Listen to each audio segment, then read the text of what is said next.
علی آئے مبارکہ پڑھتے ہیں مالکی، مالک ہے، یوم الدین روز جزا کا۔ یہ بہت ہی خوبصورت آیت مبارکہ ہے۔ اگر اسی کے اوپر ہم اسی کے اوپر عمل کر لیں اپنی زندگی میں تو ہماری زندگیاں جو ہیں وہ سنور جائیں۔ کتنا خوبصورت اس کا ترجمہ ہے۔ مالکی، مالک ہے، یوم الدین روز جزا کا، یومی یعنی کہ روز کا، دن کا، دین یعنی جزا کا جو دن ہے، یعنی مالک ہے روز جزا کا۔ جو ہمارا پروردگار ہے وہ صرف ہماری زندگیوں کا ہی مالک نہیں ہے بلکہ وہ روز جزا کا بھی مالک ہے۔ اور روز جزا کسے کہتے ہیں؟ قیامت کے دن کو کہتے ہیں۔ ایک ایسا دن آنے والا ہے جس دن کے ہر ایک کے تمام جو اعمال ہیں وہ اس کے سامنے پیش کر دیے جائیں گے، چاہے وہ اچھے ہیں چاہے وہ برے ہیں۔ ہم مانتے تو ہیں کہ قیامت آئے گی، قیامت آنے والی ہے، لیکن ہم اس کو اپناتے نہیں ہیں، اس کے اوپر عمل نہیں کرتے۔ ہمارے لیے صرف یہ سنی سنائی چیزیں ہیں، ادھر سے سن لی اور ادھر سے نکال دی، ایسا ہرگز نہیں ہونا چاہیے۔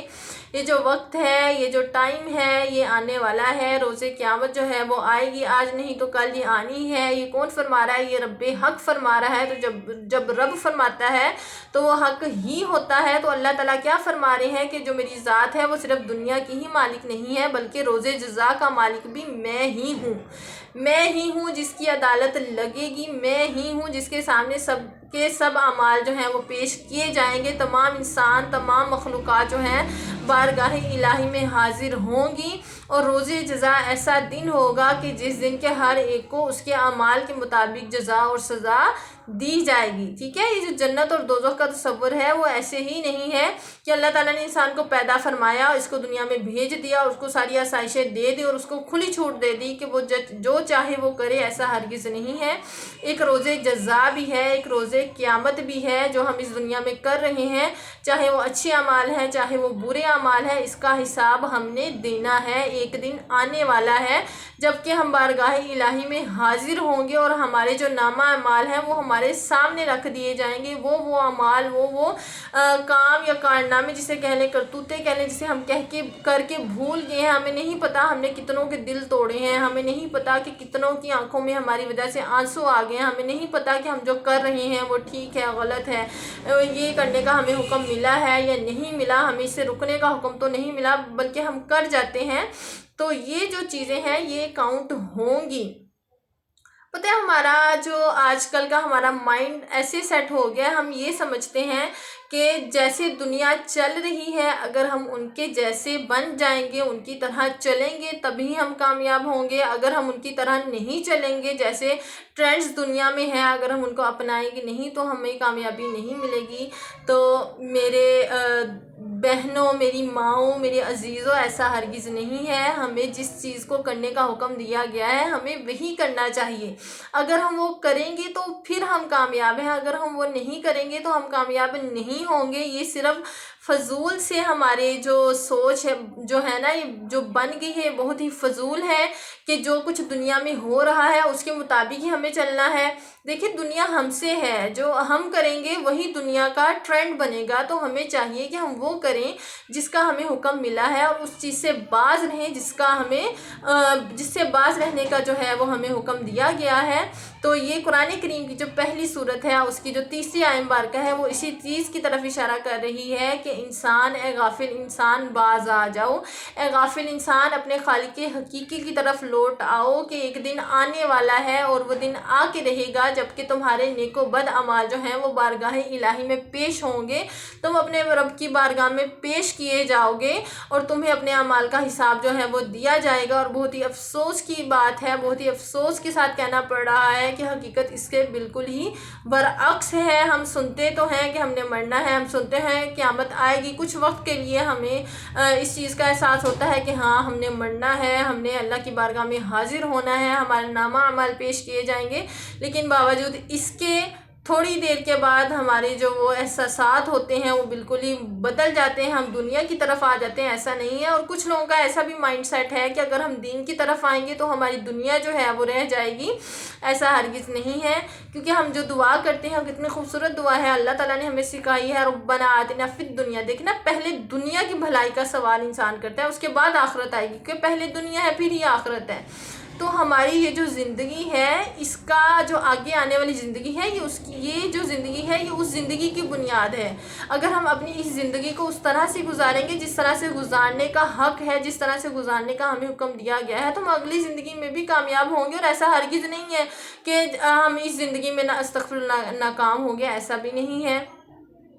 ہماری زندگیوں کو چلانے والی ذات اللہ تعالیٰ کی ہے، ہمیں پالنے والی ذات اللہ تعالیٰ کی ہے، ہمارے تمام معاملات جو ہیں وہ سنبھالنے والی ذات اللہ کی ہے۔ جب ہم اپنی اس رب کریم کی ذات پر بھروسہ کریں گے اور وہ کام کریں گے، ایسی زندگی بسر کریں گے جس کو بسر کرنے کا ہمیں حکم دیا گیا ہے، تو ہم کامیاب ہی کامیاب ہیں۔ یہ جو ہماری سوچ ہے، یہ جو ہماری سو کولڈ عجیب سی سوچ ہو گئی ہے، اس کو بدلنے کی ضرورت ہے۔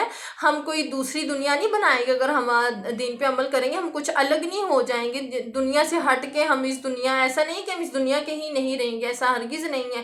ہاں، جو دین کے اوپر عمل کرتے ہیں، جو قرآن کو تھام لیتے ہیں، حدیث کو تھام لیتے ہیں، سنت رسول صلی اللہ علیہ وآلہ وسلم کو اپنی زندگیوں میں اپناتے ہیں، ان کے انداز الگ ہو جاتے ہیں باقی لوگوں سے، تو یہ کوئی غلط بات نہیں ہے۔ وہ ممتاز ہو جاتے ہیں باقی لوگوں سے، ان کو اللہ رب العزت کی ذات چن لیتی ہے کہ اللہ تعالیٰ ان کو ایسے عمل اللہ تعالیٰ ان سے کرواتے ہیں جن سے اللہ تعالیٰ راضی ہو۔ تو یہ جو آیت مبارکہ ہے وہ اسی چیز کی طرف اشارہ کر رہی ہے کہ ہمیں اپنی آخرت کی طرف بھی دھیان دینا چاہیے۔ ہم صرف اپنی دنیا کو ہی سنوارنے کے اوپر لگے ہوئے ہیں، ایسا نہیں ہونا چاہیے۔ یہ جو روز جزا ہے یہ برحق ہے، اور قرآن کریم میں اس کا بار بار بہت طریقوں سے ذکر آئے گا، بہت جگہوں پہ اس کا ذکر آئے گا۔ تو خدارا اپنے اعمال کی طرف دھیان دیں۔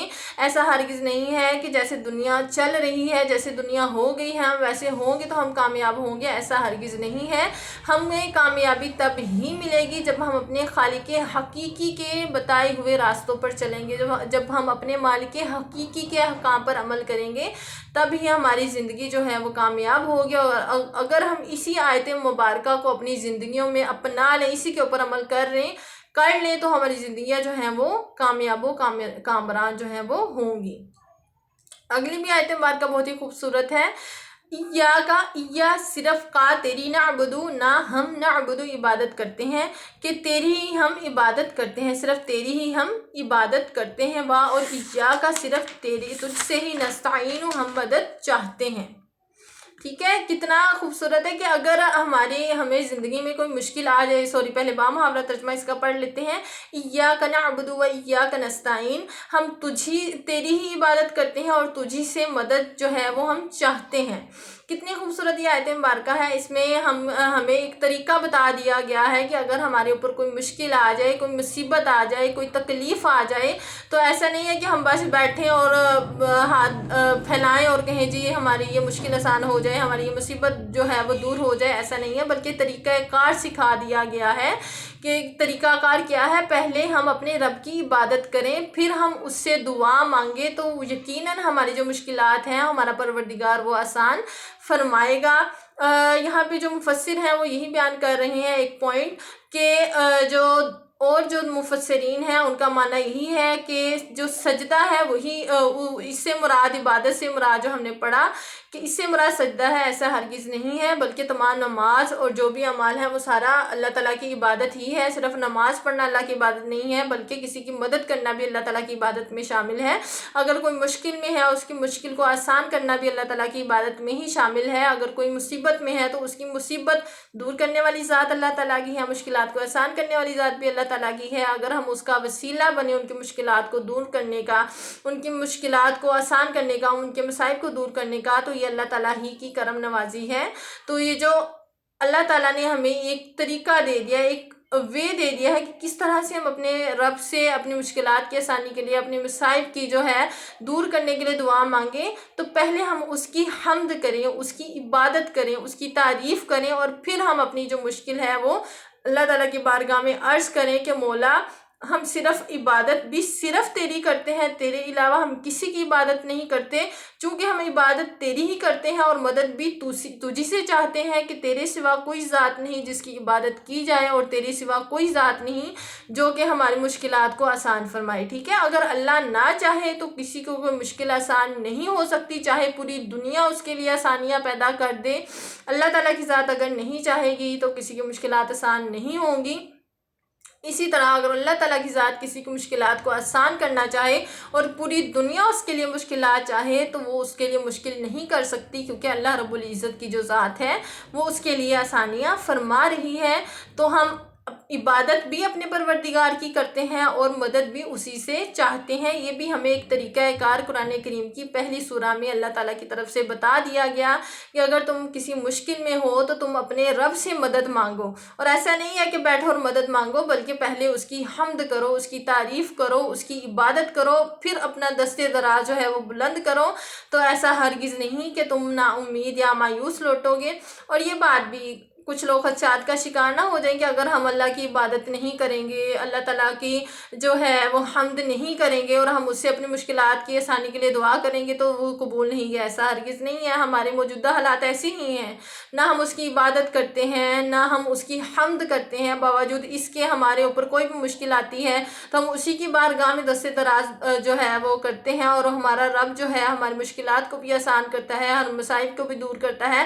ہمارے کہنے سے پہلے ہی ہماری مشکلات جو ہیں وہ آسان ہو جاتی ہیں۔ ہم نیت ہی کرتے ہیں کہ ہم اپنے رب سے مانگیں گے تو اللہ تعالیٰ آسان فرما دیتا ہے، ٹھیک ہے۔ ایسا ہرگز نہیں ہے کہ اگر ہم اس کی حمد نہیں کرتے، ہم اس کی تعریف نہیں کرتے، اس کی عبادت نہیں کرتے تو ہماری جو مشکلات ہیں وہ آسان وہ ذات جو ہے وہ نہیں کرتی، ایسا بھی نہیں ہے۔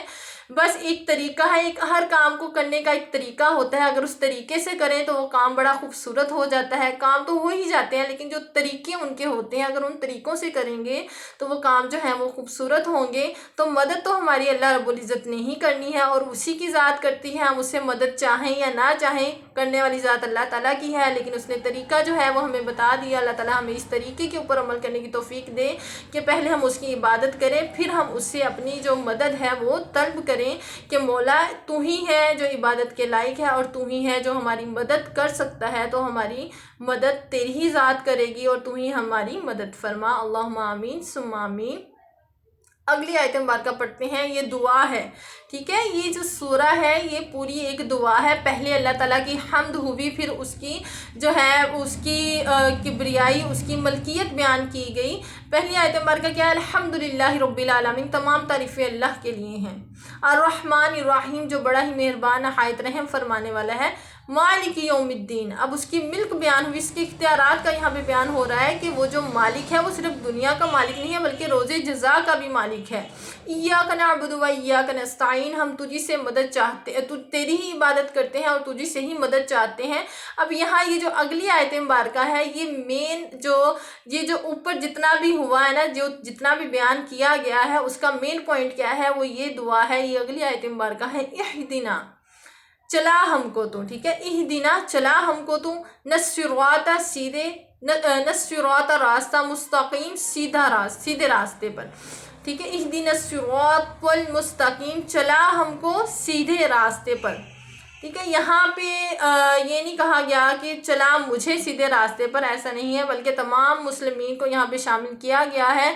اللہ تعالیٰ سے دعا کیا مانگی گئی ہے؟ جو پیچھے آیت مبارکہ ہے ایاک نعبد و ایاک نستعین، کس طرح کی مدد چاہی گئی ہے کہ یا اللہ ہمیں ایسے راستے، سیدھے راستے پر چلا، ہم شیطان کے وسوسوں سے ہمیں بچا، جو نفس ہے اس کی شیطانیوں سے ہمیں بچاتے ہوئے ہم تیری عبادت کرتے ہیں، اور شیطان سے، نفس سے ہم تیری ہی پناہ چاہتے ہیں، ان کے مد مقابل ہم تجھ سے ہی مدد چاہتے ہیں کہ مولا تو ہماری مدد فرما، تو ہمیں شیطان کے وسوسوں سے بچا لے، تو ہمیں نفس کی شیطانیوں سے بچا کے ہمیں سیدھے راستے پر چلا ہم کو سیدھے راستے پر۔ یہاں بھی صرف اپنے لیے جو ہے وہ نہیں مانگی گئی دعا کہ صرف مجھے سیدھے راستے پر چلا، بلکہ تمام مسلمین، تمام مسلمات جو ہیں ان کے لیے دعا کی گئی ہے کہ رب کریم، اے ہمارے پروردگار، تو ہم سب کو سیدھے راستے پر چلا تاکہ ہم شیطان کے چنگل میں نہ پھنس جائیں، ہم جو نفس ہے اس کی شیطانیوں کا شکار نہ ہو جائیں، ہمیں ان سے بچاتے ہوئے، ان سے اپنی پناہ میں لیتے ہوئے اپنی رحمت کے جو دروازے ہیں ہم پر کھول دے اور ہمیں سیدھے راستے پر چلا، ٹھیک ہے۔ سیدھا راستہ کن کا ہے؟ اگلی آیت مبارکہ میں بیان ہو رہا ہے، صراط، راستہ، صراط الذین، ان کا، انعمت، جن پر تو نے انعام فرمایا، ٹھیک ہے، صراط الذین انعمت علیہم، راستہ ان کا جن پر تو نے انعام فرمایا، غیر المغضوبی، نہ کہ ان کا جن پر مغضوبی تو نے غضب کیا، غضب کیا علیہم ان پر، اور لعنہم وللضالین گمراہوں کا راستہ، ٹھیک ہے۔ اہدنا الصراط والمستقیم صراط الذین انعمت علیہم، چلا ہمیں ان کے راستے پر جن پر تو نے انعام کیا، غیر المغضوب نہ کہ ان کے راستے پر جن پر تو نے غضب کیا، علیہم وللضالین اور نہ ہی ان کے جو کہ گمراہ ہیں، ٹھیک ہے۔ اللہ تعالیٰ نے یہاں پر بتا دیا کہ جو سیدھا راستہ ہے وہ کن کا ہے۔ سیدھا راستہ اللہ تعالیٰ کے نیک بندوں کا ہے، ان کا ہے جو سیدھے راستے پر چلتے ہیں، اور مفسرین کے مطابق مفسرین کرام جو ہیں وہ یہی بیان کرتے ہیں یہ جو سیدھا راستہ ہے وہ نبی کریم صلی اللہ علیہ وآلہ وسلم کا راستہ ہے، جس پر تمام انبیاء کرام جو ہیں انہی کا راستہ ہے، تمام جو صدیقین ہیں، تمام شہداء ہیں، یہ جو راستہ ہے یہ ان کا راستہ ہے، نبی کریم صلی اللہ علیہ وآلہ وسلم کا راستہ ہے۔ اسی راستے کے اوپر سارے صحابہ صحابیات رضی اللہ تعالیٰ عنہم اجمعین جو ہیں انہوں نے عمل کیا، تمام اولیاء اعظام اسی راستے پر ہیں۔